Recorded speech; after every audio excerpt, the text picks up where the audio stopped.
ನಮಸ್ತೆ ವೀಕ್ಷಕರೇ, maths class S J YouTube ಚಾನಲ್ಗೆ ಸ್ವಾಗತ. ನಾನು ನಿಮ್ಮ ಶಿವಯೋಗಿ. ಪ್ರಿಯ ವೀಕ್ಷಕರೇ, ಇಂದಿನ ಈ ಒಂದು ತರಗತಿಯಲ್ಲಿ ನಾನು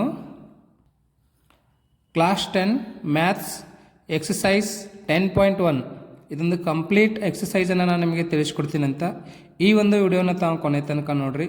ಮತ್ತು ತಮಗೇನಾದರೂ ಡೌಟ್ ಇದ್ದರೆ ಕಮೆಂಟಲ್ಲಿ ಕಮೆಂಟ್ ಮಾಡಿ ಕೇಳ್ಬೋದು. ಈ ಒಂದು ವಿಡಿಯೋದಿಂದ ಯಾರಿಗೆಲ್ಲ ಹೆಲ್ಪ್ ಇದೆ ಅಂತಂದರೆ, ಯಾರೆಲ್ಲ ಕರ್ನಾಟಕ TET ಪ್ರಿಪ್ರೇಷನ್ ಮಾಡ್ತಾಯಿದ್ರಿ ಅವರಿಗೆ, ಮತ್ತು HSTR ಯಾರೆಲ್ಲ ಪ್ರಿಪ್ರೇಷನ್ ಮಾಡ್ತಾಯಿದ್ರಿ ಅವರಿಗೂ ಸಹ, CTET ಮತ್ತು GPSTR SSLC ಸ್ಟೂಡೆಂಟ್ಸಿಗೆ, ಮತ್ತು ಯಾರೆಲ್ಲ ಟೀಚಿಂಗ್ ಮಾಡ್ತಾಯಿದ್ದೀರಿ ಅವರಿಗೂ ಸಹ ಈ ಒಂದು ವಿಡಿಯೋ ತುಂಬ ಅಂದರೆ ತುಂಬಾ ಉಪಯೋಗವಾಗುತ್ತೆ. ಹಾಗಾಗಿ ಈ ಒಂದು ವಿಡಿಯೋನ ತಮ್ಮೆಲ್ಲ ಫ್ರೆಂಡ್ಸಿಗೂ ಸಹ ಮತ್ತು ಸ್ಟೂಡೆಂಟ್ಸಿಗೂ ಸಹ ಆದಷ್ಟು ಬೇಗ ಶೇರ್ ಮಾಡಿರಿ ಮತ್ತು ನನಗೆ ಸಪೋರ್ಟ್ ಮಾಡ್ಕೊತಾ ಇರ್ರಿ. ಇನ್ನೂ ಯಾರೆಲ್ಲ ನಂದು ಟೆಲಿಗ್ರಾಮ್ ಗ್ರೂಪಿಗೆ ಜಾಯ್ನ್ ಆಗಿಲ್ಲ, ನಾನು ಡಿಸ್ಕ್ರಿಪ್ಷನಲ್ಲಿ ಕೊಟ್ಟಿರ್ತಕ್ಕಂಥ ಲಿಂಕನ್ನು ಯೂಸ್ ಮಾಡಿ ಜಾಯ್ನ್ ಆಗಿ. ನಾನು ಬರ್ತಕ್ಕಂಥ ದಿನಗಳಲ್ಲಿ class 10 almost all class 10, class 11, class 12 mathematics ಎಲ್ಲ ಎಕ್ಸಸೈಸು ಸೊಲ್ಯೂಷನ್ಸ್ಗಳನ್ನು ಬಿಡ್ಸೋಕ್ಕೆ ಟ್ರೈ ಮಾಡ್ತೀನಿ ಅಂತ. ಹಾಗಾಗಿ ತಾವು ನನಗೆ ಯಾವಾಗಲೂ ಕೋಪ್ರೇಟ್ ಮಾಡ್ಕೊತ ಇರ್ರಿ ಅಂತ ತಮ್ಮಲ್ಲಿ ವಿನಂತಿಸ್ಕೊಳ್ತೀನಿ. ಓಕೆ, ಸೊ ಇವಾಗ ಫಸ್ಟ್ ಮೇನ್ ಇಂಪಾರ್ಟೆಂಟ್ ಏನು ಅಂತಂದರೆ ವರ್ಗ ಸಮೀಕರಣಗಳು, ಅದನ್ನು ಇಂಗ್ಲೀಷಲ್ಲಿ ಕ್ವಾಡ್ರಾಟಿಕ್ ಈಕ್ವೇಷನ್ಸ್ ಅಂತ ಕರಿತಿದ್ದೆವು. ಓಕೆ, ಒಂದು ಸ್ವಲ್ಪ ಇಲ್ಲಿ ನಾನು ನಿಮಗೆ ಬೇಸಿಕ್ ಅಥವಾ ಇಂಟ್ರೊಡಕ್ಷನನ್ನು ನಿಮಗೆ ತಿಳಿಸ್ಕೊಡ್ತೀನಿ ಅಂತ. ಅದಾದ ನಂತರ ಎಕ್ಸಸೈಸ್ 10.1 ಏನಿದೆಯಲ್ಲ ಅದನ್ನು ನಾನು ಎಕ್ಸ್ಪ್ಲೇನ್ ಮಾಡ್ತೀನಿ ಅಂತ. ಫಸ್ಟ್ ನೋಡ್ರಿ, ನಿಮಗೆ ವರ್ಗ ಸಮೀಕರಣ ಅಂದರೆ ಏನು ಅಂತ ಗೊತ್ತಿರಬೇಕು. ವರ್ಗ ಸಮೀಕರಣ ಅಂತಂದರೆ ಒಂದು ಸಮೀಕರಣವು AX² + BX + C = 0 ಈ ಒಂದು ರೂಪದಲ್ಲಿತ್ತು ಅಂತಂದರೆ ಅದನ್ನು ವರ್ಗ ಸಮೀಕರಣ ಅಂತ ಕರಿತಿದ್ದೆವು. ಇದರಲ್ಲಿ X ಏನಾಗಿರುತ್ತೆ ಅಂದರೆ ಕ್ಷರಾಕ್ಷರ ಆಗಿರ್ತದೆ, A B Cಗಳೇನಾಗಿರ್ತವೆ ಅಂದರೆ ವಾಸ್ತವ ಸಂಖ್ಯೆಗಳು ಅಂದರೆ ರಿಯಲ್ ನಂಬರ್ಸ್ ಆಗಿರ್ತಾವೆ. ಓಕೆ, ಸೊ ವರ್ಗ ಸಮೀಕರಣದ ಆದರ್ಶ ರೂಪ ಇದು ಭಾಳ ಇಂಪಾರ್ಟೆಂಟ್ ಅದ ರೀ. ಏನಿದೆ ವರ್ಗ ಸಮೀಕರಣದ ಆದರ್ಶ ರೂಪ ಅಂತಂದರೆ AX² + BX + C = 0 where A should not be = 0. ಓಕೆನಾ? ಸೊ ಇದನ್ನು ಇಂಗ್ಲೀಷಲ್ಲಿ ನಾನು ಹೇಳ್ತೀನಿ ಅಂತ. If equation is in the form of AX² + BX + C = 0 and where X is variable, A B C are real numbers. Okay, so ಇಲ್ಲಿ C ಅಂತಕ್ಕಂಥದ್ದು constant ಆಗ್ತದೆ ಅಥವಾ ಸ್ಥಿರಾಂಕ ಅಂತಲೂ ಕರಿತಿದ್ದೆವು. ಒಂದು ಎಕ್ಸಾಂಪಲ್ ಕೊಡ್ತೀನಿ ನೋಡ್ರಿ. ಇಲ್ಲಿ ವರ್ಗ ಸಮೀಕರಣಕ್ಕೆ ಏನಿದೆಪ್ಪ ಅಂದರೆ 4x² + 5x + r = 0 ಇದೆ. ಹೌದಾ? ಇಲ್ಲಿ 4 ಅನ್ನೋದು ಏನದ ಅಂತಂದರೆ 4 ಅನ್ನೋದು x² ಸಹಗುಣಕ, ಅದನ್ನು ಕೋಎಫಿಷಿಯಂಟ್ ಆಫ್ x² ಅಂತ ಕರಿತಿದ್ದೆವು. ಹೌದಾ? 5 ಏನದ ಅಂತಂದರೆ x ಸಹಗುಣಕ, ಅದನ್ನು ಕೋಎಫಿಷಿಯಂಟ್ ಆಫ್ x ಅಂತ ಕರಿತಿದ್ದೆವು 5ಅನ್ನು. r ಏನಿದೆ ಅಂತಂದರೆ ಸ್ಥಿರಾಂಕ ಅಥವಾ ಕಾನ್ಸ್ಟಂಟ್ ಅಂತ ಕರಿತಿದ್ದೆವು. ಓಕೆನಾ? ಮತ್ತು ಇನ್ನೊಂದು ವೆರಿ ಇಂಪಾರ್ಟೆಂಟ್ ಏನು ಅಂತಂದರೆ ವರ್ಗ ಸಮೀಕರಣ ಇದೆ ಅಲ್ರಿ, ಈ ಒಂದು ವರ್ಗ ಸಮೀಕರಣದ ಮೂಲಗಳು ಎಷ್ಟು ಬರ್ತಾವೆ ನಮಗೆ ಅಂತಂದರೆ ಮ್ಯಾಕ್ಸಿಮಮ್ 2 ಬರ್ತಾವ. ಅಂದರೆ ಗರಿಷ್ಠ ನಮಗೆ 2 ಈ ಸಮೀಕರಣದ ಮೂಲಗಳು ಅಥವಾ ಅವುಗಳನ್ನು ರೂಟ್ಸ್ ಅಂತ ಕರಿತಿದ್ದೆವು. ಎಷ್ಟು ಬರ್ತಾರೆ ಇಲ್ಲಿ ನಮಗೆ 2 ಬರ್ತವೆ. ಯಾಕಂತಂದರೆ ಎಕ್ಸ್ ಪವರ್ ಎಷ್ಟಿದೆ ಇಲ್ಲಿ 2 ಇದೆ, ಎಕ್ಸ್ನ ಘಾತ 2 ಇದೆ ಅಲ್ವಾ. ಸೊ ಹಾಗಾಗಿ ಇಲ್ಲಿ ನಮಗೆ ಮ್ಯಾಕ್ಸಿಮಮ್ 2 ಮೂಲಗಳು ಬರ್ತಾವ. ಮುಂದೆ ನಾನು ಇವಾಗ ನಿಮಗೆ ಕ್ವಶನ್ಸ್ ಎಕ್ಸ್ಪ್ಲೇನ್ ಮಾಡ್ತೀನಲ್ಲ ಅವಾಗ ಗೊತ್ತಾಗ್ತದ ಯಾವ ಇದೇವ ಮೂಲ ಅಂತ. ಮತ್ತು ಇನ್ನೂ ನಾನು ಎಕ್ಸ್ಪ್ಲೇನ್ ಮಾಡ್ಕೊತ ಹೋದಂಗೆ ಎಕ್ಸಸೈಸ್ ವೈಸ್ ನಿಮಗೆ ಬೇಸಿಕನ್ನು ಹೇಳ್ಕೊತ ಹೋಗ್ತೀನಿ ಅಂತ. ಈ ಒಂದು ಎಕ್ಸಸೈಜಿಗೆ ಇದಿಷ್ಟು ಬೇಸಿಕ್ ಸಾಕು ಅಂತ ಅನ್ಕೋತೀನಿ. ಕ್ವಶನ್ ನೋಡ್ರಿ ಏನಿದೆ ಅಂತಂದರೆ ಅಭ್ಯಾಸ 10.1 ಫಸ್ಟ್ ಮೊದಲನೇ ಕ್ವಶನ್. ಈ ಕೆಳಗಿನವುಗಳು ವರ್ಗ ಸಮೀಕರಣಗಳೇ ಎಂಬುದನ್ನು ಪರೀಕ್ಷಿಸಿ. Check whether the following are quadratic equations or not. ಇಲ್ಲಿ ನೋಡ್ರಿ, ನಾನು ಕನ್ನಡ ಮತ್ತು ಇಂಗ್ಲೀಷ್ 2 ಲ್ಯಾಂಗ್ವೇಜಲ್ಲಿ ತಿಳಿಸ್ಕೊಡ್ತೀನಿ ಅಂತ. ಕನ್ನಡ ಮೀಡಿಯಮ್ದವರು ಇಂಗ್ಲೀಷಲ್ಲಿ ತಿಳ್ಕೊಳಕ್ಕೆ ಟ್ರೈ ಮಾಡಿರಿ. ಯಾಕಂದರೆ ಮುಂದೆ ನೀವು PUC ಹೋದ ನಂತರ ಅಲ್ಲೆಲ್ಲ ಇಂಗ್ಲೀಷೇ ಇದ್ದಿರುತ್ತೆ. ಹಾಗಾಗಿ ತಾವು ಇಂಗ್ಲೀಷಲ್ಲಿ ಸ್ವಲ್ಪ ಅರ್ಥ ಮಾಡ್ಕೊಳಕ್ಕೆ ಟ್ರೈ ಮಾಡಿರಿ. Okay, so check whether the following are quadratic equations ಅಂದರೆ ಕೆಳಗೆ ಕೊಟ್ಟಿರ್ತಕ್ಕಂಥ ಇವನ್ ಸಮೀಕರಣಗಳದಾವ, ಇವು ವರ್ಗ ಸಮೀಕರಣಗಳು ಅದಾವ ಏನಿಲ್ಲ ಅಂತ ಪರೀಕ್ಷೆಯನ್ನು ಮಾಡಬೇಕಂತ. ಫಸ್ಟ್ ಒನ್ ಏನಿದೆ ನೋಡ್ರಿ, x + 1 ² = 2 × x - 3 ಇದೆ. ಹೌದಾ? ಇದು ವರ್ಗ ಸಮೀಕರಣ ಹೌದಾ ಇಲ್ಲ ಅಂತ ನಮ್ಗೆ ಯಾವಾಗ ಗೊತ್ತಾಗ್ತದ? ಆದರ್ಶ ರೂಪ ಏನದ ರೀ, AX² + BX + C = 0. ಇದನ್ನು ನಾವು ಸಿಂಪ್ಲಿಫೈ ಮಾಡಿದ ನಂತರ ನಮಗೆ AX² + BX + C = 0 ಬಂತು ಅಂದರೆ ಅವಾಗ ಇದನ್ನು ನಾವು ವರ್ಗ ಸಮೀಕರಣ ಅಂತ ಹೇಳ್ಬೋದು. ಓಕೆ, ಇವಾಗ ಮಾಡ್ತೀನಿ ನೋಡ್ರಿ. ಭಾಳ ಸಿಂಪಲ್ ಅದ. ನೋಡ್ರಿ ಇಲ್ಲಿ ಏನು ಮಾಡಬೇಕು ಅಂತಂದರೆ A plus B whole square ಇದೆ ಹೌದಾ. A plus B whole square ಅಂದ್ರೆ ಇಲ್ಲಿ ಬರೀರಿ ಒಂದು ಟೈಮ್ ನಿಮಗೆ ಫಾರ್ಮುಲಾ ಕನ್ಫ್ಯೂಸ್ ಆಗ್ತಿತ್ತಂದರೆ A plus B whole square ಅಂದರೆ A square plus B square plus 2ab ಓಕೆನಾ. ಸೊ ಇಲ್ಲಿ ಎ ಅಂದರೆ ಎಷ್ಟು ಅದ ರೀ ಎಕ್ಸ್ ಅದ, ಬಿ ಅಂದರೆ 1 ಅದ. ಎ ಇದ್ದಲ್ಲಿ ಎಕ್ಸ್ ಹಾಕ್ರಿ, ಬಿ ಇದ್ದಲ್ಲಿ 1 ಹಾಕ್ರಿ ಇದ್ರೊಳಗೆ. Okay right. X square plus 1 square ಅಂದರೆ 1 ಆಗುತ್ತೆ, ಪ್ಲಸ್ 2 ಇಂಟು ಎ ಅಂದರೆ ಎಕ್ಸ್ ಇಂಟು ಬಿ ಅಂದರೆ 1 ಆಗುತ್ತೆ ಹೌದಾ. ಇದನ್ನು ಮಲ್ಟಿಪ್ಲೈ ಮಾಡಿರಿ, 2 into X 2x plus into minus minus 2 into 3 ಅಂತಂದರೆ 6 ಆಗುತ್ತೆ ಹೌದಾ. 2x ಮೈನಸ್ 6 ಆಗುತ್ತೆ, 6 ಆಗುತ್ತೆ ಹೌದಾ. ನೆಕ್ಸ್ಟ್ ಎಕ್ಸ್ ಸ್ಕ್ವೇರ್ ಬರೀರಿ, ಪ್ಲಸ್ 2x ಬರೀರಿ. ಇದು ಪ್ಲಸ್ 2x ಈ ಕಡೆ ತೊಗೊಂಡು ಬರ್ರಿ, ಮೈನಸ್ 2x ಆಗುತ್ತೆ. ಪ್ಲಸ್ 1 ಆ್ಯಸ್ ಇಟ್ ಈಸ್ ಬರ್ಕೊಳ್ರಿ, ಮೈನಸ್ 6 ಈ ಕಡೆ ತೊಗೊಂಡು ಬರ್ರಿ, ಪ್ಲಸ್ 6 ಆಗುತ್ತೆ. ಇದು ಪ್ಲಸ್ ಮೈನಸ್ ಕ್ಯಾನ್ಸಲ್ ಆಗ್ತದೆ ಹೌದಾ. ಎಕ್ಸ್ ಸ್ಕ್ವಯರ್ ಪ್ಲಸ್ 6 ಪ್ಲಸ್ 1 ಅಂದರೆ 7 ರೈಟ್. ಇಲ್ಲಿ ಸಮನಾಗಿದೆ, ಎಲ್ಲ ಈ ಕಡೆ ತೊಗೊಂಡ ನಂತರ 0 ಉಳಿತದೆ, ಅದನ್ನೇ ಇಲ್ಲಿ ಬರೀರಿ ರೈಟ್. ಇದು ಚೆಕ್ ಮಾಡಿರಿ, A X square plus B X plus C equal to 0 ಫಾರ್ಮ್ದಾಗದ ಇಲ್ಲ. ಎಸ್, ಇದು A X square plus B X plus 7 equal to 0 ಫಾರ್ಮ್ದಾಗದ ರೀ. ಸರ್ ಎಲ್ರಿ ಇಲ್ಲಿ ಎಕ್ಸ್ ಇಲ್ಲಲ್ಲ ನಮಗೆ ಎಕ್ಸ್ ಬೇಕು ಅಂತಂದರೆ ಎಕ್ಸ್ ಸ್ಕ್ವೇರ್ ಬರೀರಿ plus 0x plus 7 equal to 0 ಬರ್ಕೋಬೋದು.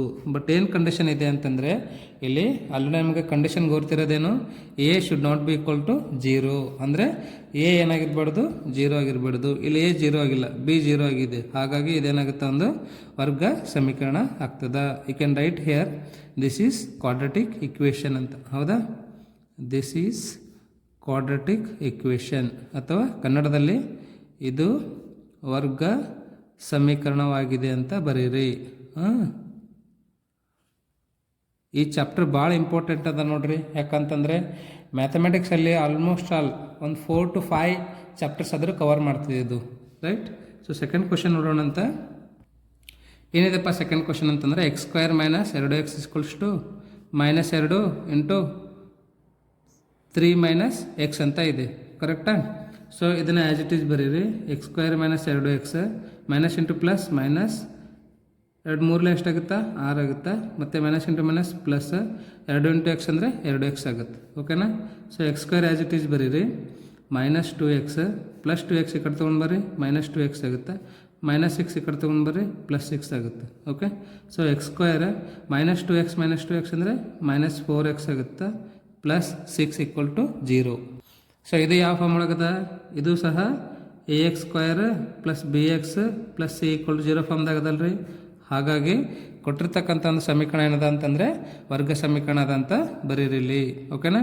So next third one ನೋಡ್ತೀನಂತ. ಥರ್ಡ್ ಒನ್ ಏನಿದೆ ಅಂತ ಭಾಳ ಇಂಪಾರ್ಟೆಂಟ್ ಅದ ನೋಡ್ರಿ ಇವೆಲ್ಲ. ಒಂದು ಸರ್ತಿ ಕಲೀರಿ ನೀವು ಹೆಂಗೆ ಮಲ್ಟಿಪ್ಲಿಕೇಶನ್ ಮಾಡಬೇಕು ನಾವು, ಮತ್ತು ಯಾವ ಥರ ಇವುಗಳನ್ನು ನಾವು ಆ್ಯಡ್ ಮಾಡಬೇಕು ಸಪ್ರೇಟ್ ಮಾಡಬೇಕು ಅನ್ನೋದನ್ನು ಓಕೆ. ಫಸ್ಟ್ ಇದು ಒಂದರಿಂದ ಇವೆರಡನ್ನ ಮಲ್ಟಿಪ್ಲೈ ಮಾಡಿರಿ. ಎಕ್ಸ್ ಇಂಟು ಎಕ್ಸ್ ಅಂದರೆ ಎಕ್ಸ್ ಸ್ಕ್ವೇರ್ ಆಯಿತು, ಪ್ಲಸ್ ಎಕ್ಸ್ ಇಂಟು 1 ಅಂದರೆ ಎಕ್ಸ್ ಆಯ್ತದೆ okay. So next minus into plus minus 2 into X 2x minus into plus minus 2 into 1 2 ಇಷ್ಟೇ ಇದೆ ರೀ. ಭಾಳ ಸಿಂಪಲ್ ಇದೆ, ಕನ್ಫ್ಯೂಸ್ ಮಾಡ್ಕೊಬೇಡ್ರಿ. ಮತ್ತು ಇದು ಒಂದರಿಂದ ಎರಡನ್ನ ಮಲ್ಟಿಪ್ಲೈ ಮಾಡಿರಿ. X into X X square plus into plus plus X into 3 ಅಂತಂದರೆ 3x ಆಗುತ್ತಾ, minus minus into plus minus 1 into X minus into plus minus 1 into 3 ಅಂತಂದರೆ 3 ಆಗ್ತದೆ okay. So next X square minus 2x plus X ಅಂತಂದರೆ ಇನ್ನೂ ಒಂದು X ಉಳಿತದೆ, minus 2 equal to X square plus 3x minus X plus 3 minus 1 ಅಂತಂದರೆ ನಮಗೆ plus 2x ಉಳಿತದೆ, minus 3 as it is ಬರೀರಿ okay. So X square minus X minus 2 ಬರೀರಿ, plus X ಸ್ಕ್ವೇರ್ನ ಈ ಕಡೆ ತೊಗೊಂಡು ಬರ್ರಿ, ಮೈನಸ್ ಎಕ್ಸ್ ಸ್ಕ್ವೇರ್ ಆಯಿತು, ಪ್ಲಸ್ 2x ಈ ಕಡೆ ತೊಗೊಂಡು ಬರ್ರಿ, ಮೈನಸ್ 2x ಆಯಿತು, ಮೈನಸ್ 3 ಈ ಕಡೆ ತೊಗೊಂಡು ಬರ್ರಿ, ಪ್ಲಸ್ 3 ಆಯಿತು, ಈಕ್ವಲ್ ಟು 0 ಉಳಿತದೆ. Plus X square minus X square cancel ಆಗುತ್ತೆ, ಮೈನಸ್ 2x ಮೈನಸ್ 1x ಅಂದರೆ ಮೈನಸ್ 3x ಆಗುತ್ತೆ, ಮೈನಸ್ 2 ಪ್ಲಸ್ 3 ಅಂತಂದರೆ ಪ್ಲಸ್ 1 ಆಗುತ್ತೆ, ಈಕ್ವಲ್ ಟು 0. ಇಲ್ಲಿ ನಮಗೆ ಯಾವ ಫಾರ್ಮಲ್ಲಿ ಬರ್ತಾ ಇಲ್ಲ ರೀ ಸಿಂಪ್ಲಿಫೈ ಮಾಡಿದ ನಂತರ ಅಂತಂದರೆ A X square plus B X plus C equal to 0 ಈ ಫಾರ್ಮಲ್ಲಿ ಇಲ್ಲ ಹೌದಲ್ರಿ. ಸೊ ಹಾಗಾಗಿ ನೀವೇನು ಬರೀಬೇಕು ಅಂತಂದರೆ ಈ ಸಮೀಕರಣವು ಯು ಕ್ಯಾನ್ ರೈಟ್ ಹಿಯರ್, ಈ ಸಮೀಕರಣವು ವರ್ಗ ಸಮೀಕರಣವಾಗಿಲ್ಲ ಅಂತ ಬರೀರಿ ಓಕೆ. ವರ್ಗ ಸಮೀಕರಣವಾಗಿಲ್ಲ ಓಕೆ. ಇಂಗ್ಲೀಷಲ್ಲಿ this is not not quadratic equation ಅಂತ ಬರೀರಿ. Okay, so next fourth one question ಏನಿದೆ ಅಂತಂದರೆ X minus 3 into 2x+1 is equals to X into x+5 ಅಂತ ಇದೆ. ಹೌದಾ? ಸೊ ಫಸ್ಟ್ ಇದು 1ರಿಂದ 2ನ್ನ ಮಲ್ಟಿಪ್ಲೈ ಮಾಡಿರಿ. ಎಕ್ಸ್ ಇಂಟು 2 ಅಂತಂದರೆ 2x ಅಂದರೆ 2x² ಆಗುತ್ತೆ, ಪ್ಲಸ್ ಎಕ್ಸ್ ಇಂಟು 1 ಅಂದರೆ ಎಕ್ಸ್ ಆಯಿತು. ನೆಕ್ಸ್ಟ್ -3ರಿಂದ 2ನ್ನ ಮಲ್ಟಿಪ್ಲೈ ಮಾಡಿರಿ. 3 2 6 ಎಕ್ಸ್ ಬರೀರಿ, plus into minus 3 1 3, X into x ಅಂದರೆ x² ಆಯಿತಾ, ಪ್ಲಸ್ 5 ಇಂಟು ಎಕ್ಸ್ ಅಂದರೆ 5x ಆಗುತ್ತೆ. Okay, so next 2x² as it is ಬರೀರಿ.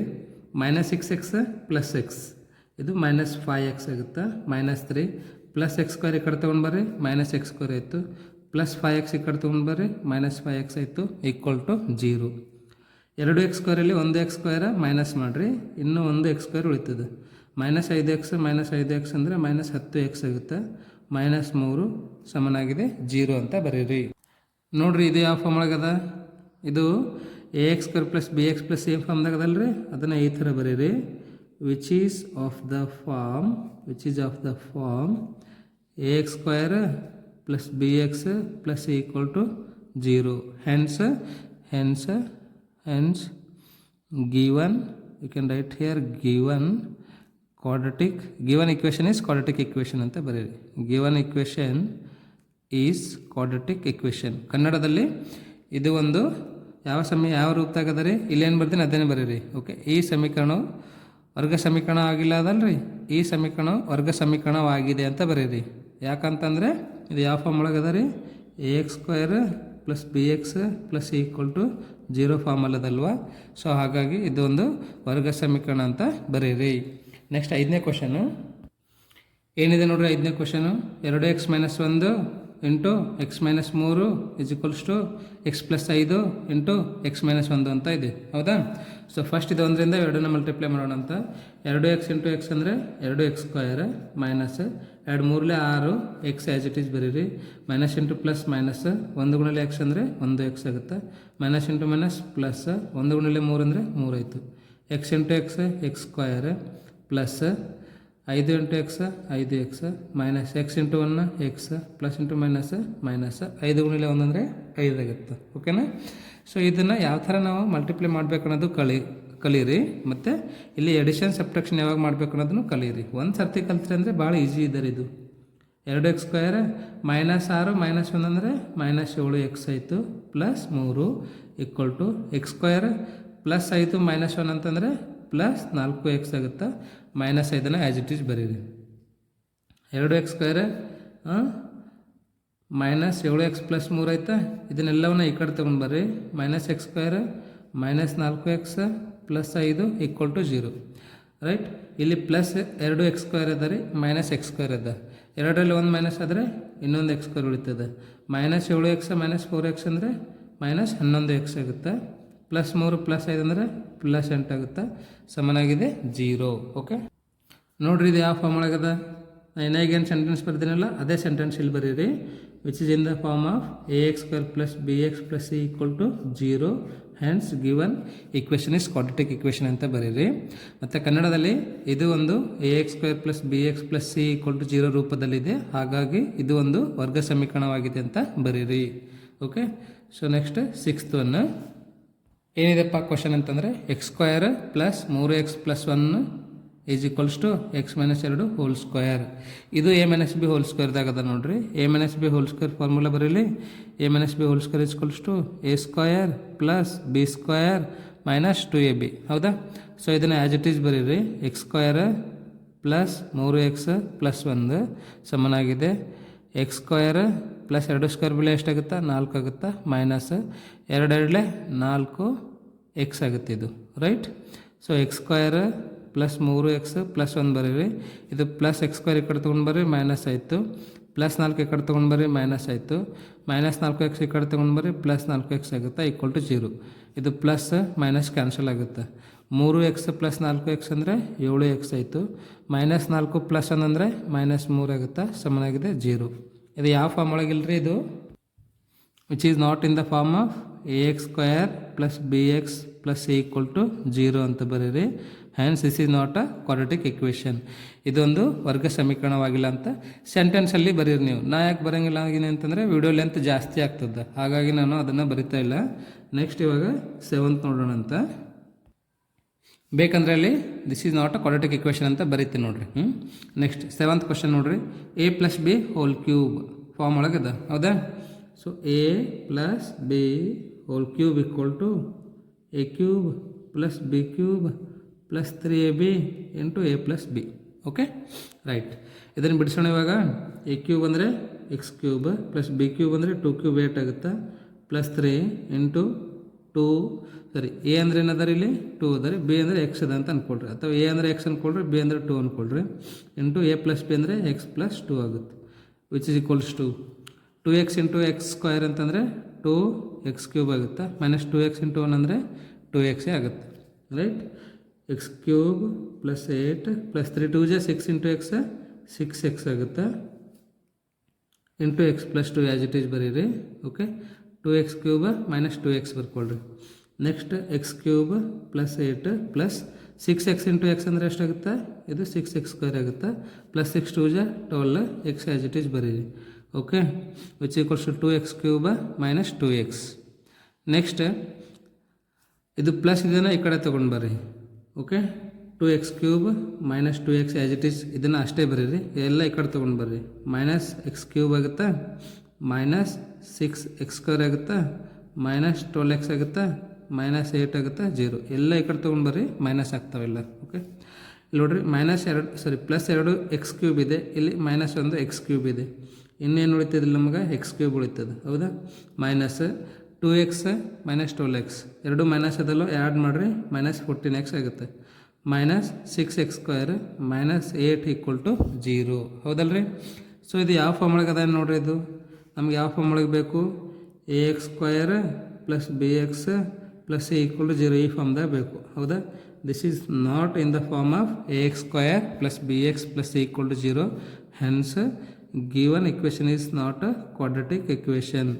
ಇದು ಯಾವ ಒಂದು ರೂಪದಲ್ಲಿಲ್ಲ, ನಮಗೆ ax² + bx + c = 0 ಒಂದು ರೂಪದಲ್ಲಿಲ್ಲ. ಹಾಗಾಗಿ ಕೊಟ್ಟಿರ್ತಕ್ಕಂಥ ಸಮೀಕರಣ ಏನಲ್ಲ, ವರ್ಗ ಸಮೀಕರಣ ಅಲ್ಲ ಅಂತ ಬರೀರಿ. ಓಕೆ, ನೆಕ್ಸ್ಟ್ 8th ನೋಡೋಣ. 8th ಏನಿದೆ ಅಂತ ನೋಡ್ರಿ. x³ - 4x² - x + 1 ಸಮನಾಗಿದೆ x - 2 ಹೋಲ್ ಕ್ಯೂಬ್ ಅಂತ ಇದೆ, ಹೌದಾ? ಇದನ್ನು ಆ್ಯಸ್ ಇಟ್ ಈಸ್ ಇಡ್ರಿ. ಇದು a - b ಹೋಲ್ ಕ್ಯೂಬ್ ಇದೆ ನೋಡ್ರಿ. a - b ಹೋಲ್ ಕ್ಯೂಬ್ ಅಂದರೆ ಏನಾಗ್ತದೆ? a³ - b³ - 3ab into a - b. ಇವೆಲ್ಲ ಫಾರ್ಮುಲಾಸ್ ಭಾಳ ಇಂಪಾರ್ಟೆಂಟ್ ಅದ ನೋಡ್ರಿ. ಇದು ಆಯಿತು ಮತ್ತು ಇದು ಆಯಿತು, ಎಲ್ಲ ಪ್ರಾಕ್ಟೀಸ್ ಮಾಡಿರಿ ನೀವು. ಫಸ್ಟ್ ಇದನ್ನು ಆ್ಯಸ್ ಇಟ್ ಈಸ್ ಬರೆಯೋಣ ಅಂತ, right? x³ - 4x² - x + 1 = a³ ಅಂದರೆ x³ ಆಗುತ್ತೆ, -b³ ಅಂದರೆ 2 ಕ್ಯೂಬ್ 8 ಆಗುತ್ತೆ, -3ab 3 ಆ್ಯಸ್ ಇಟ್ ಈಸ್ ಬರೀರಿ. a ಅಂದರೆ x, b ಅಂದರೆ 2, 3 2 6 into x 6x. a - b ಅಂತಂದರೆ x - 2ನೇ ಬರೀರಿ. ಓಕೆ, x³ ಇದು +x³ ಈ ಕಡೆ ತೊಗೊಂಡು ಬರ್ರಿ, -x³ ಆಗುತ್ತೆ, ಹೌದಾ? ಸೊ ಇದು ಆ್ಯಸ್ ಇಟ್ ಈಸ್ ಬರ್ಕೊಳ್ರಿ. -4x² - x + 1 ಸಮನಾಗಿದೆ, -8 ಬರೀರಿ. -6x ಇಂಟು x ಅಂದರೆ 6x² ಆಗುತ್ತೆ, - ಇಂಟು +6 ಇಂಟು 2 ಅಂದರೆ 12 x ಆ್ಯಸ್ ಇಟ್ ಈಸ್ ಬರೀರಿ. ಇವೆರಡು ಕ್ಯಾನ್ಸಲ್ ಆಗ್ತಾವಲ್ರಿ. ಓಕೆ, -4x² ಬರೀರಿ. ನೆಕ್ಸ್ಟ್ ಇದೆಲ್ಲ ಈ ಕಡೆ ತೊಗೊಂಡು ಬರ್ರಿ, -6x² ಈ ಕಡೆ ತೊಗೊಂಬಂದರೆ +6x² ಆಯಿತು. ಓಕೆ, -x ಈ +12x ಈ ಕಡೆ ತೊಗೊಂಡು ಬರ್ರಿ, ಮೈನಸ್ ಆಗುತ್ತೆ. ಇಲ್ಲಿ +1 ಇದಿಲ್ಲ, ಅದು ಬರೀರಿ. -8 ಈ ಕಡೆ ತೊಗೊಂಡು ಬರ್ರಿ, +8 ಆಗುತ್ತೆ, ಸಮನಾಗಿದೆ, 0 ಉಳಿತದೆ, ಹೌದಾ? -4 + 6 ಅಂತಂದರೆ x² ಆಗುತ್ತೆ, -13x -1x -12x ಅಂದರೆ -13 ಆಗುತ್ತೆ, +8 + 1 ಅಂದರೆ 9 = 0. 6 - 4 ಅಂದರೆ 2 ಆಗುತ್ತಲ್ಲ, ಹೌದು, ರೈಟ್. ನೋಡ್ರಿ, ಇದು ಯಾವ ಫಾರ್ಮ್ ಒಳಗದ? ಇದು this is in the form of ax² + bx + c = 0. ಇದು ಯಾವ ರೂಪದಾಗ ಅದ ರೀ? ax² + bx + c = 0 ರೂಪದಾಗ ಅದ, ಅದನ್ನು ಬರೀರಿ. ಓಕೆ, ಇದು ax² + bx + c = 0 ರೂಪದಲ್ಲಿದೆ ಅಂತ ಬರೀರಿ, ರೈಟ್? ಸೊ ಇವಾಗ ಸೆಕೆಂಡ್ ಬಿಟ್ಟಿಗೆ ಹೋಗ್ತೀನಿ. ಏನದ ರೀ ಕ್ವಶನ್ ಅಂತಂದರೆ, ಈ ಕೆಳಗಿನ ಸನ್ನಿವೇಶಗಳನ್ನು ವರ್ಗ ಸಮೀಕರಣಗಳ ರೂಪದಲ್ಲಿ ವ್ಯಕ್ತಪಡಿಸಿ. ಅಂದರೆ ಇಲ್ಲಿ ಕೆಳಗ ಸನ್ನಿವೇಶಗಳನ್ನು ಕೊಟ್ಟಿದ್ದಾನೆ ರೀ, ಸಿಚುವೇಶನ್ಸನ್ನು ಕೊಟ್ಟಿದ್ದಾನೆ. ಅವುಗಳನ್ನು ನಾವು ಯಾವ ರೂಪದಾಗ ಬರೀಬೇಕು ಅಂದರೆ ವರ್ಗ ಸಮೀಕರಣ ರೂಪದಲ್ಲಿ ಬರೀಬೇಕು ಅಷ್ಟೇ. ಏನಿದೆಪ್ಪ ಫಸ್ಟ್ ಕ್ವಶನ್ ಅಂತಂದರೆ, ಒಂದು ಆಯತಾಕಾರದ ನಿವೇಶನದ ವಿಸ್ತೀರ್ಣವು 528 ಮೀಟರ್ ಸ್ಕ್ವೇರ್ ಆಗಿದೆ. ನಿವೇಶನದ ಉದ್ದವು ಅದು ಮೀಟರ್ಗಳಲ್ಲಿ ಕೊಟ್ಟಿದ್ದಾರಂತ, ಅದರ ಅಗಲದ 2ರಷ್ಟಕ್ಕಿಂತ ಒಂದು ಹೆಚ್ಚಾಗಿದೆ. ಆ ನಿವೇಶನದ ಉದ್ದ ಮತ್ತು ಅಗಲಗಳನ್ನು ನಾವು ಕಂಡುಹಿಡಿಯಬೇಕಾಗಿದೆ. ಅದನ್ನು ವರ್ಗ ಸಮೀಕರಣ ರೂಪದಲ್ಲಿ ವ್ಯಕ್ತಪಡಿಸಿ ಅಂತ ಹೇಳ್ತಾ ಇದ್ದಾನೆ. ಇಂಗ್ಲೀಷಲ್ಲಿ the area of rectangular plot is 528 meter square. The length of the plot in meters he given is 1 more than twice its breadth. We need to find the length and breadth of the plot ಅಂತ ಹೇಳ್ತಾ ಇದ್ದಾನ. ಆತ ಏನು ಹೇಳ್ತಾ ಇದ್ದಾನ, first ಒಂದು ಆಯತಾಕಾರದ ನಿವೇಶನ ಇದೆ ಅಂತ ಹೇಳ್ತಾ ಇದ್ದಾನ, ಹೌದಾ? ಸೊ ಹಾಗಾಗಿ ಇಲ್ಲೊಂದು ಆಯತಾಕಾರ ಹಾಕ್ತೀನಿ ನೋಡ್ರಿ. Right, A B C D ಅಂತ ಅಂದ್ಕೊಳ್ರಿ. ಇದು ಏನದ ಅಂತಂದರೆ ಉದ್ದ ಅದ, ಇದೇನದ ಅಂತಂದರೆ ಅಗಲ ಅದ ಅಂತ ಅಂದ್ಕೊಳ್ರಿ. ಓಕೆ, ಇದು ಉದ್ದ, ಇದು ಅಗಲ. ರೈಟ್, ಇದನ್ನು ಎಲ್ ಅಂತ ಕರಿತಿದ್ದೆವು, ಇದನ್ನು ಬಿ ಅಂತ ಕರಿತಿದ್ದೆವು. ಏನು ಕೊಟ್ಟಿದ್ದಾನೆ ಇಲ್ಲಿ ನಮಗೆ ಅಂತಂದರೆ ಇದ್ರ ವಿಸ್ತೀರ್ಣ ಕೊಟ್ಟಿದ್ದಾನೆ ರೀ. ವಿಸ್ತೀರ್ಣ ಅಂತಂದರೆ ಎಲ್ ಗುಣಿಲೆ ಬಿ ಅಂತಂದಾನೆ. ಎಷ್ಟು ಕೊಟ್ಟಿದ್ದಾನೆ? 528 ಮೀಟರ್ ಸ್ಕ್ವೇರ್ ಕೊಟ್ಟಿದ್ದಾನೆ, ಹೌದಾ? ನಾವು ಇಲ್ಲಿ ದತ್ತ ಅಂತ ಬರೀರಿ ಅಥವಾ ಗಿವನ್ ಅಂತ ಬರೀರಿ. ಓಕೆ, ನೆಕ್ಸ್ಟ್ ಕಂಡೀಷನಲ್ಲಿ ಏನು ಕೊಟ್ಟಿದ್ದಾನೆ ನೋಡ್ರಿ. ಆತ ಏನು ಕೊಟ್ಟಿದ್ದಾನೆ ಅಂತಂದರೆ ಅಗಲ ಎಷ್ಟಲ್ಲ ಅದರದ್ದು 2ರಷ್ಟಕ್ಕಿಂತ ಒಂದು ಹೆಚ್ಚಾಗಿದೆ ಅಂತ, ಹೌದಾ? ಸೊ ನಿಮಗೆ ಗೊತ್ತಿಲ್ಲಲ್ಲ, ಅಗಲ ಎಕ್ಸ್ ಮೀಟರ್ ಆಗಿರಲಿ ಅಂತ ಬರೀರಿ. Okay, let us consider breadth is X meter ಅಂತ ಬರೀರಿ ಇಂಗ್ಲೀಷಲ್ಲಿ. ಓಕೆ, ಸೊ ನೆಕ್ಸ್ಟ್ ಲೆಂತ್, ಉದ್ದ ಎಷ್ಟದ ಅಂತಂದರೆ ಉದ್ದ ಅಗಲದ 2ರಷ್ಟಕ್ಕಿಂತ ಒಂದು ಹೆಚ್ಚಿಗದ ಅಂತ, ಅಂದರೆ 2x + 1 ಮೀಟ್ರ್ ಆಗ್ತದೆ, ಹೌದಾ? ಸೊ ಇವಾಗ ಇದೇನದ ರೀ ನಮ್ಮದು ಲೆಂತ್ ಅದ, ಸಾರಿ ಬ್ರೆಡ್ತ್ ಅದ ಇದು, ಹೌದಾ? ಇದೇನದ ಲೆಂತ್ ಅದ. ಇವೆರಡೂ ವ್ಯಾಲ್ಯೂಗಳನ್ನು ನಾವು ಈ ಒಂದು ಸಮೀಕರಣದಾಗ ಹಾಕೋಣಂತ, ಹೌದಾ? ಎಲ್ಲಂದರೆ ಎಷ್ಟದ? ಎಲ್ಲಂದರೆ 2x + 1 ಅದ ಇಂಟು ಬಿ ಅಂದರೆ ಎಷ್ಟದ? ಎಕ್ಸ್ ಅದ, ಸಮನಾಗಿದೆ 528 ಆಗುತ್ತೆ, ಹೌದಲ್ರಿ? 2x × x ಅಂದರೆ 2x² ಪ್ಲಸ್ 1 × x ಅಂದರೆ 1x ಆಗುತ್ತೆ, ಪ್ಲಸ್ 528 ಕಡೆ ತೊಗೊಂಡು ಬರ್ರಿ -528 ಆಗುತ್ತೆ. ಓಕೆ, ಸೊ ಇದೇನಪ್ಪ ಅಂತಂದರೆ ರಿಕ್ವೈರ್ಡ್ ಕ್ವಾಡ್ರಾಟಿಕ್ ಇಕ್ವೇಷನ್. ಇದು ನಮಗೆ ಬೇಕಾಗಿರ್ತಕ್ಕಂಥ ಒಂದು ವರ್ಗ ಸಮೀಕರಣ ಆಗಿದೆ, ಹೌದಾ? ಇಷ್ಟೇ. ನೀವು ಮತ್ತೆ ಇದನ್ನು ಸಿಂಪ್ಲಿಫೈ ಮಾಡಿ ಉದ್ದ ಅಗಲ ಕಂಡುಹಿಡಿಯೋದೇನು ಕೇಳಿಲ್ಲತ್ತ. ನಾವು ಇದನ್ನು ವರ್ಗ ಸಮೀಕರಣ ರೂಪದ ವ್ಯಕ್ತಪಡಿಸಿ ಅಂತ ಹೇಳ್ತಾ ಇದ್ದಾನೆ. ಆ ಒಂದು ಸಿಚುವೇಶನ್, ಆ ಒಂದು ಸನ್ನಿವೇಶ ಅದಲ್ರಿ, ಅದನ್ನು ನಾವು ವರ್ಗ ಸಮೀಕರಣ ರೂಪದಲ್ಲಿ ವ್ಯಕ್ತಪಡಿಸ್ಬೇಕು ಅಷ್ಟೇ. ಇದನ್ನು ಸೆಂಟೆನ್ಸಲ್ಲಿ ಬರೀರಿ ನೀವು, which is the required quadratic equation. ಕನ್ನಡದಲ್ಲಿ ಇದು ನಮಗೆ ಅಪೇಕ್ಷಿತ ಒಂದು ಸಮೀಕರಣ ಆಗಿದೆ ಅಂತ ಬರೀರಿ. ಸೆಕೆಂಡ್ ಕ್ವಶನ್ ನೋಡ್ರಿ. 2 ಅನುಕ್ರಮ ಧನ ಪೂರ್ಣಾಂಕಗಳ ಗುಣಲಬ್ಧವು 306 ಆಗಿದೆ. ನಾವು ಆ ಪೂರ್ಣಾಂಕಗಳನ್ನು ಕಂಡುಹಿಡಬೇಕಾಗಿದೆ. ಇಲ್ಲಿ ಅನುಕ್ರಮ 2 ಧನ ಪೂರ್ಣಾಂಕಗಳ ಗುಣಲಬ್ಧ ಕೊಟ್ಟ ನಂತರ 306. ಈ ಒಂದು ಪೂರ್ಣಾಂಕಗಳನ್ನು ಕಂಡುಹಿಡಬೇಕಾಗಿತ್ತು ಅಂತಂದರೆ ಯಾವ ಸಮೀಕರಣ ಬರ್ತದೆ ಅಂತ ಕೇಳ್ತಾ ಇದ್ದಾನೆ. ಖಾಲಿ ನಾವು ವರ್ಗ ಸಮೀಕರಣಗಳನ್ನು ಅಷ್ಟೇ ಬರೀಬೇಕು. ಇಂಗ್ಲೀಷಲ್ಲಿ the product of 2 consecutive positive integers is 306. We need to find the integers. ನಮಗೆ ಇಲ್ಲಿ ಕಂಡು ಹಿಡಿಯಬೇಕಾಗಿದೆ ಅಂತ ಅಷ್ಟೇ ಹೇಳ್ತಾ ಇದ್ದಾನೆ, ಕಂಡು ಹಿಡಿಯಿರಿ ಅಂತ ಹೇಳ್ತಾ ಇಲ್ಲತ್ತ, ಹೌದಾ? ಅದನ್ನು ನೀವು ಈ ಥರ ಬರೀರಿ. 2 ಅನುಕ್ರಮ ಧನ ಪೂರ್ಣಾಂಕಗಳು ಯಾವುವು ಅಂತಂದರೆ ಒಂದು ಎಕ್ಸ್ ಆಗಿರ್ತದ ಮತ್ತು ಇನ್ನೊಂದು x + 1 ಆಗಿರ್ತದೆ. ಅನುಕ್ರಮ ಅಂದರೆ ಒಂದರ ನಂತರ ಒಂದು ಬರೋದು. ಎಕ್ಸಾಂಪಲ್ ನೋಡ್ರಿ, ಇವಾಗ 4 ಮತ್ತು 5 2 ಅನುಕ್ರಮ. ಇವುಗಳನ್ನು ಇಂಗ್ಲೀಷಲ್ಲಿ ಕಾನ್ಸಿಕ್ಯೂಟಿವ್ ಇಂಟೀಜರ್ಸ್ ಅಂತ ಕರಿತಿದ್ದೆವು, ಹೌದಾ? 10 11 ಇವೆಲ್ಲ ಏನಂತಂದರೆ ಅನುಕ್ರಮ ಧನ ಪೂರ್ಣಾಂಕಗಳು. ಏನು ಕೊಟ್ಟಿದ್ದಾನೆ ಅಂದರೆ ಅನುಕ್ರಮ ಧನ ಪೂರ್ಣಾಂಕಗಳ ಗುಣಲಬ್ಧ, ಪ್ರೊಡಕ್ಟ್ ಆಫ್ ಕಾನ್ಸಿಕ್ಯೂಟಿವ್ ಇಂಟೀಜರ್ಸ್ ಅಂತ. ಗುಣಲಬ್ಧ ಅಂದರೆ ಗುಣಿಸ್ಬೇಕು. ಓಕೆ, ಎಕ್ಸ್ ಗುಣಿಲೆ x + 1 ಸಮನಾಗಿದೆ ಎಷ್ಟು ಕೊಟ್ಟನತ್ತ? 306. Product of these two is given 306. x × x x² plus 1 × x plus 306. You can bring this side minus, ಹೌದಾ? ಎರಡನ್ನ ಮಲ್ಟಿಪ್ಲೈ ಮಾಡಿದ್ರೆ ನಿಮಗೆ x² x ಬರ್ತದೆ, ಪ್ಲಸ್ ಇದು ಈ ಕಡೆ ತೊಗೊಂಡು ಬರ್ರಿ ಮೈನಸ್ ಆಗುತ್ತೆ. ಇಲ್ಲಿ ನೀವು ಈ ಥರ ಬರೀರಿ sentence, which is the required quadratic equation. ಇದನ್ನು ಕನ್ನಡದಲ್ಲಿ ನಾವು ಇದು ನಮಗೆ ಬೇಕಾಗಿರುವ ಅಪೇಕ್ಷಿತ ಸಮೀಕರಣ ಅಂತ ಬರೀರಿ. ನೆಕ್ಸ್ಟ್ ಥರ್ಡ್ ಒನ್ನು, ಏನಿದೆ 22 ಅಂತಂದರೆ ರೋಹನನ ತಾಯಿಯು ಅವನಿಗಿಂತ 26 ವರ್ಷ ದೊಡ್ಡವಳಾಗಿದ್ದಾಳೆ. ರೋಹನನ ತಾಯಿ ಏನದಾಳಲ್ಲ ಆಕಿ ರೋಹನ್ಗಿಂತ 26 ವರ್ಷ ದೊಡ್ಡವಳಾಗಿದ್ದಾಳಂತೆ ಇವಾಗ ಪ್ರೆಸೆಂಟ್. ಓಕೆ, 3 ವರ್ಷಗಳ ನಂತರ ಅವರ ವಯಸ್ಸುಗಳ ಗುಣಲಬ್ಧವು 3 ವರ್ಷ ಬಿಟ್ಟ ನಂತರ ಅವರಿಬ್ಬರದ್ದು ವಯಸ್ಸು ಏನಾಗ್ತದಲ್ಲ ಅವೆರಡರದ್ದು ಗುಣಲಬ್ಧ ಎಷ್ಟು ಕೊಟ್ಟನ 360 ಕೊಟ್ಟನ. ಹೌದಾ, ನಾವು ರೋಹನನ ಈಗಿನ ವಯಸ್ಸನ್ನು ಕಂಡುಹಿಡಿಯಲು ಬಯಸುತ್ತೇವೆ. ಹಾಗಾಗಿ ಯಾವುದು ಸಮೀಕರಣ ನಮಗೆ ಬರ್ತದಂತ ಕೇಳ್ತಾ ಇದ್ದಾರೆ ಅವರು. ಒಂದು ವಯಸ್ಸು ಕಂಡು ಹಿಡಿಬಾರ್ದು, ಬರೀ ಕಂಡು ಹಿಡಿಯಲು ಬಯಸುತ್ತೇವೆ ಅಂತ ಅಷ್ಟೇ ಹೇಳ್ತಾ ಇದ್ದಾರೆ ಅವರು. ಕ್ವಶನನ್ನು ಚೆನ್ನಾಗಿ ಓದಬೇಕು ಯಾವಾಗಲೂ. ಇಂಗ್ಲೀಷಲ್ಲಿ Rohan's mother is 26 years older than him. Okay, the product of their ages 3 years from now will be 360. We would like to find Rohan's present age ಅಂತ ಹೇಳ್ತಾ ಇದ್ದಾರೆ. ಇಲ್ಲಿ ನೋಡ್ರಿ ಏನು ಕೊಟ್ಟಿದ್ದಾನತ್ತ ಅಂತಂದರೆ ರೋಹನ್ ವಯಸ್ಸು ಗೊತ್ತಿಲ್ಲ ನಮಗೆ, ಹಾಗಾಗಿ ಎಕ್ಸ್ ವರ್ಷ ಆಗಿರಲಿ ಅಂತ ಬರೀರಿ. ಅದನ್ನು ಇಂಗ್ಲೀಷಲ್ಲಿ Rohan's present age is X years ಅಂತ ಬರ್ತಿದ್ದೀನಿ. ಹೌದಾ, ಅವ್ರ ತಾಯಿದು ಎಷ್ಟದ ರೀ ವಯಸ್ಸು ಅಂತಂದರೆ ರೋಹನಂದು ವಯಸ್ಸು ಎಷ್ಟದಲ್ಲ ಅವನಕ್ಕಿಂತ 26 ವರ್ಷ ಹೆಚ್ಚಿಗದಂತ. ಹೌದು, ಸೊ ಹಾಗಾಗಿ ರೋಹನನ ತಾಯಿಯ ಈಗಿನ ವಯಸ್ಸು ಎಕ್ಸ್ ಪ್ಲಸ್ 26 ವರ್ಷ ಅಂತ ಬರೀರಿ. ಅದನ್ನು ಇಂಗ್ಲೀಷಲ್ಲಿ Rohan's mother's present age is equals to X plus 26 years ಅಂತ ಬರೀರಿ. ಹೌದಾ, ನೆಕ್ಸ್ಟ್ 3 ವರ್ಷ ಆಗಿದ್ದ ನಂತರ ಇವಾಗ ಒಂದು ವಯಸ್ಸು ಎಷ್ಟದ ರೀ ಎಕ್ಸ್ ಅದ. ಫಾರ್ ಎಕ್ಸಾಂಪಲ್ 10 ವಯಸ್ಸದ ಅಂತ ಅನ್ಕೋರಿ ಅವನಿಗೆ. 3 ವರ್ಷ ಆದ್ಮೇಲೆ ಎಷ್ಟಾಗ್ತದೆ 13 ಆಗ್ತದೆ. ಹೌದಲ್ರಿ, ಸೊ ಅದೇ ಥರ ಇಲ್ಲಿ 3 ವರ್ಷಗಳ ನಂತರ ಅಂತಂದರೆ ಈಗ ಪ್ರೆಸೆಂಟ್ ಏಜ್ ಏನಿರ್ತಲ್ಲ ಅದಕ್ಕೆ 3 ಕೂಡಿಸ್ಬೇಕು ಅಷ್ಟೇ.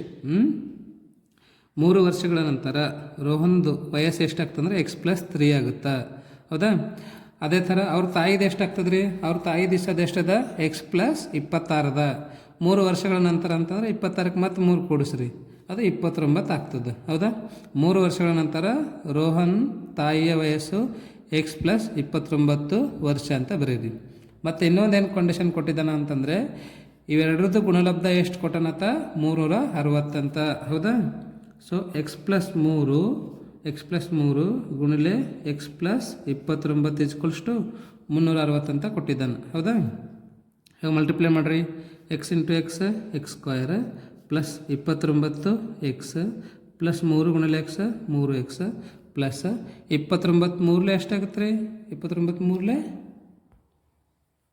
87 ಆಗ್ತದೆ. ಹೌದಾ, ಪ್ಲಸ್ 360 ಕಡೆ ತೊಗೊಂಬರ್ರಿ ಮೈನಸ್ ಆಗುತ್ತೆ. ಕರೆಕ್ಟಾ, ಸೊ ನೆಕ್ಸ್ಟ್ ನೋಡಿರಿ X square as it is ಬರೀರಿ. ಎಕ್ಸ್ ಸ್ಕ್ವಯರ್ ಪ್ಲಸ್ 29 ಪ್ಲಸ್ 32 ಆಗುತ್ತೆ. ಹೌದಾ, ಮೈನಸ್ 360 ಪ್ಲಸ್ 87 ಎಷ್ಟಾಗುತ್ತೆ ಇದು ಮೈನಸ್ 273 ಸಮನಾಗಿದೆ 0 ಆಗುತ್ತೆ. ರೈಟ್, ಇದೇನದ ಅಂತಂದರೆ ನಮಗೆ ಬೇಕಾಗಿರ್ತಕ್ಕಂಥ ಒಂದು ವರ್ಗ ಸಮೀಕರಣ ಅದ. ಅದನ್ನು ಈ ಥರ ಬರೀರಿ ನೀವು. Which is required quadratic equation. ಇದನ್ನು ಕನ್ನಡದಲ್ಲಿ ಅಪೇಕ್ಷಿತ ಸಮೀಕರಣ ಅಂತ ಬರೀರಿ. ಅಪೇಕ್ಷಿತ ಸಮೀಕರಣ. ಹೌದಾ, ರೈಟ್. ನೆಕ್ಸ್ಟ್ ಕೊನೆಯದು 4ನೇದು ನೋಡ್ರಿ, ಅದು ಭಾಳ ಇಂಪಾರ್ಟೆಂಟ್ ಅದ. ಒಂದು ರೈಲು ಏಕರೂಪದ ಜವದಲ್ಲಿ ಚಲಿಸಿ 480 ಕಿಲೋಮೀಟರ್ ದೂರವನ್ನು ಕ್ರಮಿಸುತ್ತದೆ. ಏಕರೂಪದ ಜವ ಅಂತಂದರೆ ಇಲ್ಲಿ ಸ್ಪೀಡ್ ಯಾವಾಗೂ ಕಾನ್ಸ್ಟೆಂಟ್ ಇರ್ತದಂತ್ರಿ, ಹೆಚ್ಚಿನ ಆಗಂಗಿಲ್ಲ ಕಡಿಮೆ ಆಗಂಗಿಲ್ಲ. ಫಾರ್ ಎಕ್ಸಾಂಪಲ್ ಇವಾಗ ನೀವು 60 ಕಿಲೋಮೀಟ್ರಲ್ಲಿ ಗಾಡಿ ಓಡ್ಸಕತ್ತಿದ್ರಿ ಅಂತಂದರೆ 60 ಕಿಲೋಮೀಟ್ರ್ ಇರ್ತದೆ ರೀ ಯಾವಾಗೂ. ಓಕೆ, ಇವಾಗ ಕೆಲವೊಂದು ಟ್ರೈನ್ ಇದಿರ್ತಾವೆ ನೋಡ್ರಿ, ಒಂದು ಸರ್ತಿ ಸ್ಪೀಡ್ ಹೆಚ್ಚಿಗೆ ಮಾಡಿದ್ರೆ ಅಂದ್ರೆ ಅಲ್ಲೇನು ಟ್ರಾಫಿಕ್ ಇರೋಂಗಿಲ್ಲ, ಹಂಪ್ಸ್ ಅಥವಾ ಜಂಪ್ಸ್ ಇರೋಂಗಿಲ್ಲ, ಮತ್ತೊಬ್ಬರು ಅಡ್ಡ ಬರೋಂಗಿಲ್ಲ. ಹಾಗಾಗಿ ಅದು ಒಂದೇ ರೂಪದ ಜವದಲ್ಲಿ ಹೋಗ್ತದ. ಹೌದಾ, ಅದನ್ನು ನಾವೇನಂತ ಕರಿತೀವಿ ಏಕರೂಪ ಜವ ಅಂತ ಕರಿತಿದ್ದೆವು. ಎಷ್ಟು ಕಿಲೋಮೀಟ್ರ್ ಹೋಗ್ತದಂಥದ್ದು 480 ಕಿಲೋಮೀಟ್ರ್. ಓಕೆ, ಅದರ ಜವವು 8 km/h ಕಡಿಮೆ ಮಾಡ್ಕೊಳ್ತದಂತ. ಹೌದಾ, ಅಷ್ಟೇ ದೂರವನ್ನು ಕ್ರಮಿಸಲು ರೈಲು 3 ಗಂಟೆ ಹೆಚ್ಚಾಗಿ ತೆಗೆದುಕೊಳ್ಳುತ್ತಿತ್ತು. ನಾವು ರೈಲಿನ ಜವವನ್ನು ಕಂಡುಹಿಡಿಯಲು ಬಯಸುತ್ತೇವೆ. ಫಸ್ಟ್ ಅದು ಒಂದು ಸ್ಪೀಡ್ ಒಳಗೆ ಹೋಗ್ಲಕತ್ತದ್ರಿ. ಹೌದಾ, ಆ ಸ್ಪೀಡ್ ಒಳಗೆ ಹೋಯ್ತು ಅಂತಂದರೆ ಇದನ್ನು 480 ಕಿಲೋಮೀಟ್ರ್ ಚಲಿಸಬೇಕಾಗಿತ್ತು ಅಂತಂದರೆ ಇವಾಗ ಒಂದು 10 ಗಂಟೆ ತೊಗೋತಂತ ಅನ್ಕೋರಿ. ಆವಾಗ ಸ್ಪೀಡ್ ಏನಾಗ್ತದೆ ಕಡಿಮೆ ಆಗ್ತದೆ. ಫಸ್ಟ್ ಇವಾಗ ಇಲ್ಲಿ ಒಂದು 48 km/h ಹೋಗ್ತೈತೆ ಅಂತ ತಿಳ್ಕೊರಿ, 10 ಗಂಟೆ ತೊಗೋತದ್ದು. ಹೌದಾ, 8 ಕಿಲೋಮೀಟ್ರ್ ಕಡಿಮೆ ಮಾಡ್ಕೊಂಡು ನಾವು ಎಷ್ಟು 8 ಕಿಲೋಮೀಟ್ರ್ ಅವಾಗ ಎಷ್ಟಾಯ್ತದ ಒಂದು 40 ಆಗ್ತದೆ ಸ್ಪೀಡ್ ಹೌದಾ. ಸೊ 40 ಕಿಲೋಮೀಟ್ರ್ ಪರ್ ಅವರ್ ಒಂದು ಗಂಟೆಗೆ 40 ಕಿಲೋಮೀಟ್ರ್ದಾಗ ಹೋಯ್ತು ಅಂತಂದರೆ ಅವಾಗ ಏನು ಬರ್ತಲ್ಲ, ಈ ಮೊದಲು ತೊಗೊಂಡಿದ್ದಕ್ಕಿಂತ 3 ಗಂಟೆ ಹೆಚ್ಚಿಗೆ ತೊಗೋತದಂತ ರೀ. ಎಕ್ಸಾಂಪಲ್ 13 ತೊಗೋತಂತ ಅನ್ಕೋರಿ ಹೌದಾ. ಸೊ ಇವೆರಡ್ರದ್ದು ನಡ್ಬೇಕಿಂದ ವ್ಯತ್ಯಾಸ ಎಷ್ಟು ಬರಕತ್ತ ಇಲ್ಲಿ 13 ಬರಕತ್ತದ ಹೌದಾ. ಅದನ್ನೇ ಹೇಳ್ತಾ ಇದ್ದಾನೆ ಇಲ್ಲಿ ನಾವೇನು ಕಂಡುಹಿಡಿಬೇಕಂತ ರೈಲಿನ ಜವವನ್ನು ಸ್ಪೀಡ್ ಆಫ್ ದ ಟ್ರೈನನ್ನು ಕಂಡುಹಿಡಿಬೇಕಂತ ಹೇಳ್ತಾ ಇದ್ದಾನೆ ಹೌದಲ್ರಿ. ಇದನ್ನು ನಾನು ಇನ್ನೊಂದು ಟೈಮ್ ನಿಮಗೆ ತಿಳಿಸ್ತೀನಿ ಅಂತ ಅರ್ಥ ಆಗುತ್ತೆ. ಓಕೆ, ಇಂಗ್ಲೀಷಲ್ಲಿ ನೋಡ್ರಿ, a train travels a distance of 480 kilometer at a uniform speed if the speed had been 8 kilometer per hour less then it would have taken 3 hours more to cover the same distance. We need to find the speed of the train ಅಂತ ಹೇಳ್ತಾ ಇದ್ದಾರೆ. Okay right. ಇವಾಗ ನೋಡ್ರಿ, ರೈಲಿನ ಜವ ನಿಮಗೆ ಗೊತ್ತಿಲ್ಲ, speed of the train ಗೊತ್ತಿಲ್ಲ, ಎಕ್ಸ್ ಕಿಲೋಮೀಟರ್ ಪರ್ ಅವರ್ ಅಂತ ಅಂದ್ಕೊಳ್ರಿ. ಎಷ್ಟು ಎಕ್ಸ್ ಕಿಲೋಮೀಟರ್ ಪರ್ ಅವರ್, ಇದು ಫಸ್ಟ್ ಕಂಡೀಷನ್ದಾಗ ನೋಡ್ರಿ. Okay, x kilometre per hour. ಚಲಿಸಬೇಕಾದ ದೂರ ಅಂದರೆ ಡಿಸ್ಟೆನ್ಸ್ ಟು ಬಿ ಕವರ್ಡ್, ಎಷ್ಟು ದೂರ ಹೋಗಬೇಕಾಗಿದೆ ಅದು ಅಂತಂದರೆ 480 ಕಿಲೋಮೀಟ್ರ್ ಹೋಗಬೇಕಾಗಿದೆ ಹೌದಾ. ಇಲ್ಲಿ ನಮಗೆ ಚಲಿಸಲು 480 ಕಿಲೋಮೀಟ್ರ್ ಚಲಿಸಲಿಕ್ಕೆ ಎಷ್ಟು ಟೈಮ್ ತಗೋತದ ಅಂತ ಕಂಡುಹಿಡಬೇಕು ಹೌದಾ. ಸೊ ಯಾವ್ದು ಫಾರ್ಮುಲಾ ಯೂಸ್ ಮಾಡ್ತೀರಿ ನೀವು, time taken equals to distance divide by speed ಹೌದಾ. ಇವಾಗ ನೀವು for example Kalaburagi to Bengaluru ಹೋಗಬೇಕಾಗಿದೆ ಅಂತ ಅಂದ್ಕೊಳ್ರಿ. ಓಕೆ, ಸೊ ನಿಮ್ಮದು ವೆಹಿಕಲ್ದು ಸ್ಪೀಡ್ ಎಷ್ಟದ ರೀ 100 ಕಿಲೋಮೀಟ್ರ್ ಪರ್ ಅವರ್ ಅದ ಹೌದಾ. ಕಲಬುರ್ಗಿ ಟು ಬೆಂಗಳೂರು ಎಷ್ಟದ 600 ಕಿಲೋಮೀಟ್ರ್ ಅದ ಹೌದಾ. ಎಷ್ಟು ಗಂಟೆದಾಗ ಹೋಗ್ತೀರಿ ನೀವು, 6 ಅವರ್ಸ್ನೇ ಹೋಗ್ತೀರಿ. ಹೆಂಗೆ ಮಾಡಿದ್ರಿ ನೀವು, ಟೋಟಲ್ ಡಿಸ್ಟೆನ್ಸ್ ಏನದಲ್ಲ ಅದಕ್ಕೆ ನಿಮ್ಮ ಸ್ಪೀಡ್ ಏನದ ಅದರಲ್ಲಿ ಡಿವೈಡ್ ಮಾಡಿದ್ರಿ. ಅವಾಗ ಗಂಟೆಗೆ 600 ಅಂದರೆ ಗಂಟೆಗೆ 100 ಅಂತಂದರೆ 6 ಗಂಟೆಗೆ 6 ಅವರ್ ಹೋಗ್ತೀರಿ ಹೌದಲ್ರಿ. ಸೊ ಅದೇ ಥರ ಇಲ್ಲಿ ಟೋಟಲ್ ಡಿಸ್ಟೆನ್ಸ್ ಎಷ್ಟದ ರೀ 480 ಇದೆ, ಸ್ಪೀಡ್ ಎಷ್ಟದ ಎಕ್ಸ್ ಇದೆ. ಇದೇನದಂದ್ರೆ ನಿಮಗೆ ಟೈಮ್ ಸಿಗ್ತದೆ ಹೌದಾ. ಸಪೋಸ್ ಇವಾಗ ರೈಲಿನ ವೇಗ ಏನಾದರೂ ಕಡಿಮೆ ಆದಾಗ ನೀವು ಇಲ್ಲಿ ಬರೀರಿ, ರೈಲಿನ ವೇಗ 8 ಕಿಲೋಮೀಟ್ರ್ ಪರ್ ಅವರ್ ಕಡಿಮೆ ಮಾಡಿದಾಗ ಹೌದಾ, ಕಡಿಮೆ ಮಾಡಿದಾಗ ಎಷ್ಟಾಗ್ತದೆ ಅವಾಗ speed X minus 8 kilometer per hour ಆಗ್ತದೆ ಹೌದಲ್ರಿ. ರೈಟ್, ಇಲ್ಲಿ ಚಲಿಸಬೇಕಾದ ದೂರ ಎಷ್ಟದ ರೀ, ಚಲಿಸಬೇಕಾದ ದೂರ 480 ಕಿಲೋಮೀಟ್ರ್ ಅದ ಹೌದಲ್ಲ. ಸೇಮ್ ಅದೇ ಡಿಸ್ಟೆನ್ಸೇ. ಇವಾಗ ಚಲಿಸಲು ತೆಗೆದುಕೊಂಡ ಕಾಲ ಕಂಡುಹಿಡೋಣಂತ್ರಿ. ಚಲಿಸಲು ತೆಗೆದುಕೊಂಡ ಕಾಲ ಸಮನಾಗಿದೆ ಎಷ್ಟಾಗುತ್ತೆ 480, ಸ್ಪೀಡ್ ಏನದ ಇಲ್ಲಿ ಎಕ್ಸ್ ಮೈನಸ್ 8 ಅದ ರೀ ಹೌದಲ್ರಿ. ರೈಟ್, ಹಾಂ. ಆಮೇಲೆ ಇವೆರಡರದ್ದು ವ್ಯತ್ಯಾಸ ಎಷ್ಟು ಕೊಟ್ಟಾನ ನಮಗಂತಂದರೆ 3 ಅವರ್ಸ್ ಕೊಟ್ಟಾನ ಡಿಫ್ರೆನ್ಸ್. ಇದ್ರಲ್ಲಿ ಜಾಸ್ತಿ ಟೈಮ್ ಯಾವತ್ತು ತಗೋತದೆ, ಇದು ತಗೋತದೆ. ಸ್ಪೀಡ್ ಹೆಚ್ಚಿಗಿದ್ದಿತ್ತು ಅಂತಂದರೆ ಟೈಮ್ ಕಡಿಮೆ ತೊಗೋತದೆ, ಸ್ಪೀಡ್ ಕಡಿಮೆ ಇದ್ದಿತ್ತು ಅಂದರೆ ಟೈಮ್ ಹೆಚ್ಚಿಗೆ ತೊಗೋತದೆ. ಹಂಗಂದ್ರೆ ಇದು ಜಾಸ್ತಿ ತೊಗೋತದೆ ಹೌದಲ್ರಿ. ಸೊ ಇಲ್ಲಿ ಏನು ಮಾಡಬೇಕಂದ್ರೆ 480 divided by X minus 8 minus ಇದ್ರೊಳಗೆ ಇದು ಕಡಿಮೆ ಮಾಡಿರಿ ಹೌದಲ್ರಿ. ಇವೆರಡರದ್ದು ವ್ಯತ್ಯಾಸ ಎಷ್ಟು ಗಂಟೆ ಬರೋಕತ್ತದ 3 ಗಂಟೆ. ಇದು ಸಬ್ಟ್ರಾಕ್ಟ್ ಮಾಡಬೇಕು. ಓಕೆ, ಸಮನಾಗಿದೆ ಎಷ್ಟು ಗಂಟೆ ಬರೋಕತ್ತದ ನಿಮಗೆ 3 ಗಂಟೆ ಬರೋಕತ್ತದ. ಅರ್ಥ ಆಯ್ತಾ.